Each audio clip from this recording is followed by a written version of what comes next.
د کورمي ضلع ممپلی د خوندوري ذایقې او د زیات پیداوار لوجې ټول پاکستان کې یو ځانګړی مقام لري.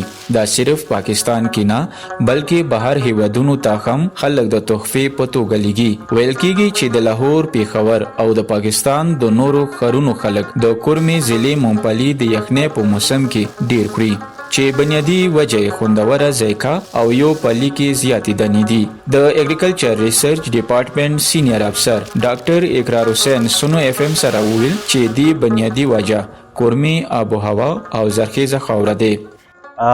دی وجه دا دی چې دلته کې موږ کوم ویرایټي دی دا ډیره زړه ویرایټي دی خو دا ډیره بهترینه ویرایټي دی او دلته کې موږ کومه خاوره دی هغه ډیره زبردسته دی.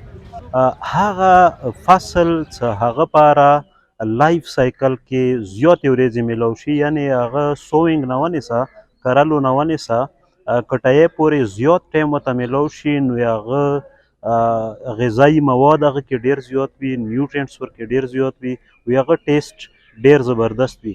نو چونکې پرچنار یوه یخه علاقه دی او دلته ممپلی ځمکې کې بنسبت پنجاب زیات ټایم اخلي دی وجې نه دی ذایقه یخه دی دی پیداوار د کورمي ضلع ممپلی د پاکستان کوم ځای ته لیږلی شي په دې هکله ممپلی تاجر ویل چې دا مونږ زیاتره لاهور ته لیږو چې د لاهور خلک دا ډیر زیات خوښوي.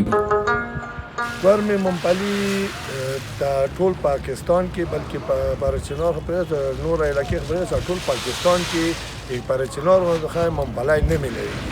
ممپلی شته جنډو کې آشته نور علاقو کې آشته هغه یو وړ دي یو بخواند دي یو پیکا دي دا پرچنار واحد د ممپلی دی چې دی ذایقه هم ښه دی د اوبو د لاسه دی همې ممپلی تقریبا دا 3 دانې 4 دانې عام خاص ممپلی دی.